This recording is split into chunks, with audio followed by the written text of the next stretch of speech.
Firman Tuhan yang menjadi renungan kita pagi hari ini, tanggal berapa? 24 November 2022. Diambil dari kitab Mazmur 37 ayat 25 sampai 27. Demikian firman Tuhan. Dahulu aku muda, sekarang telah menjadi tua. Tetapi tidak pernah kulihat orang benar ditinggalkan atau anak cucunya minta roti. Tiap hari ia menaruh belas kasihan dan memberi pinjaman, dan anak cucunya menjadi berkat. Jauhilah yang jahat dan lakukanlah yang baik, maka engkau akan tetap tinggal untuk selama-lamanya. Demikian firman Tuhan di dalam Mazmur 37. Ini Mazmur Daud, dari Daud, dengan perikop kebahagiaan orang fasik itu semua. Nah, di bagian perikop ini ada 3 hal yang mungkin bisa kita angkat jadi renungan. Di awal disebut bahwa dahulu aku muda, sekarang telah menjadi tua. Artinya ini satu kesaksian gitu, pemazmur dengan durasi yang cukup panjang. Dia menyaksikan tentang kehidupan orang-orang yang baik, orang-orang yang benar. Sejak dahulu, sejak dia masih kecil, masih muda, sampai kepada umurnya tua. Nah, kalau zaman-zaman ini, umur orang itu mungkin ya ratusan tahun. Sekarang aja orang paling 70 tahun dalam Alkitab. Tapi ini udah ratusan tahun. Dan dia, pemazmur ini menyaksikan bagaimana kehidupan orang-orang yang benar. Dikatakan pertama bahwa orang benar itu tidak pernah ditinggalkan. Ditinggalkan maksudnya adalah penyertaan Tuhan. Jadi orang benar itu selalu disertai oleh Tuhan. Tuhan itu senantiasa hadir dalam setiap kehidupannya, dalam setiap problem kehidupannya.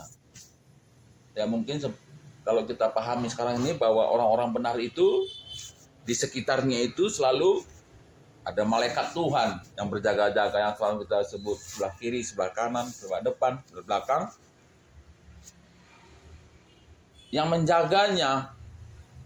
Dan tidak cuma dia yang menjadi berkat, tapi disebutkan dalam pemazmur ini bahwa anak dan cucunya pun tidak pernah meminta-minta. Artinya tidak pernah kekurangan. Ya, tidak pernah kekurangan.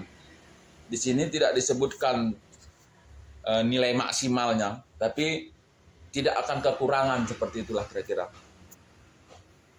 Tidak kekurangan, ya mulai dari terpenuhi, mungkin sampai kaya juga bisa. Itulah kehidupan orang benar. Tidak hanya, jadi ternyata dari bagian ini kita melihat bahwa masa depan anak dan cucu tidak ditentukan oleh bagaimana kehidupan anak dan cucu itu, tapi juga dipengaruhi oleh bagaimana kehidupan orang tua. Nah, makanya Raja Salomo itu juga diberkati bukan karena dianya orang yang benar secara keseluruhan. Alkitab mencatat oleh karena Raja Daud. Raja Daud yang taat itu menggerakkan Tuhan untuk melakukan yang baik kepada Salomo. Nah, dalam Mazmur ini juga sama, bahwa orang yang benar itu anak cucunya akan tidak pernah meminta-minta. Ada berkat yang turun pada anak dan cucunya. Dan yang ketiga, yang mungkin akan menjadi evaluasi bagi kita, bagaimanakah orang yang benar dalam konteks ini? Dia bilang tadi, tiap hari ia menaruh belas kasihan dan memberi pinjaman. Nah, orang-orang yang benar menurut pemazmur ini adalah orang-orang yang selalu menunjukkan belas kasihan. Ya mungkin dalam arti yang menolong, membantu, peduli orang-orang, dan memberi pinjaman, ya menolonglah. Ketika orang-orang datang dengan masalah, dia bisa memberi solusi, ya dengan berbagai cara, mungkin dengan memberikan pendapat, memberikan pinjaman. Nah, dan anak cucunya menjadi berkat. Nah ini tadi. Kemudian ayat 27, maka dia bilang jauhilah yang jahat dan lakukanlah yang baik. Ya pastilah orang yang benar melakukan yang baik dan menjauhi yang jahat. Dan apa dia bilang? Maka engkau akan tetap tinggal untuk selama-lamanya. Nah, konteks dalam Alkitab ini itu tanah perjanjian. Tanah perjanjian yang boleh dibilang subur gitu ya, makmur. Nah, dalam konteks ini ada dua kemungkinan bahwa maka engkau akan tetap tinggal, artinya dalam kondisi berkat itu. Nah, mungkin lebih mudah kita pahami, contoh lah ya, Sambo gitu ya, Sambo itu boleh dibilang sebelum terjadi masalah itu dia sedang berada di tanah Kanaan, tanah yang dijanjikan Tuhan, yang subur gitu ya, yang makmur.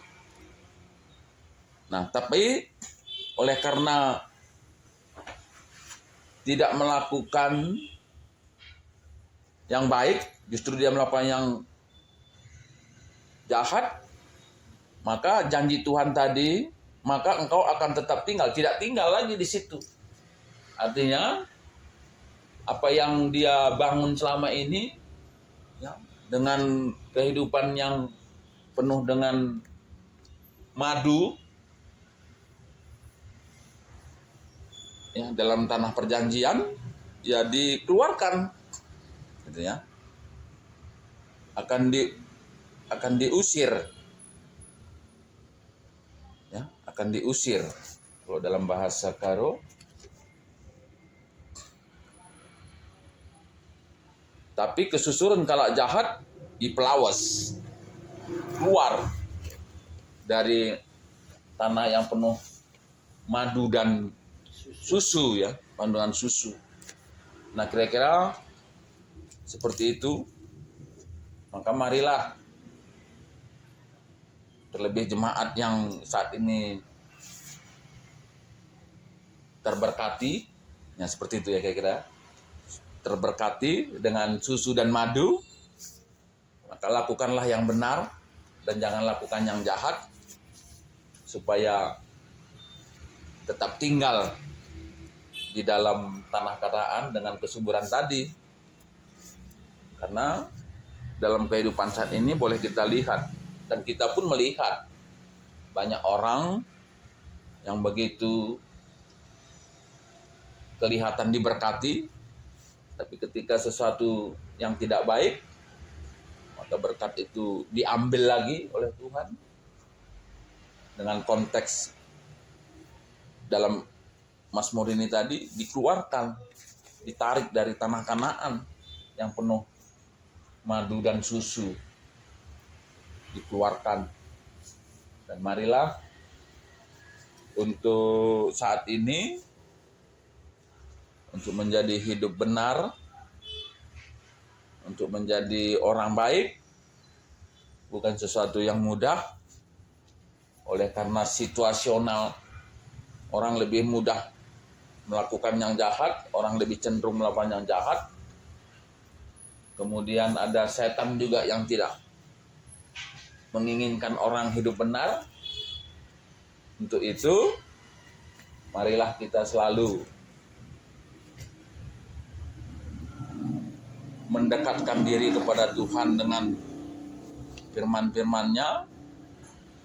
Semoga firman Tuhan itu akan memberi kekuatan bagi kita untuk melakukan yang benar di hadapan Tuhan. Terpujilah Tuhan, semoga kita selalu diberkati. Amin.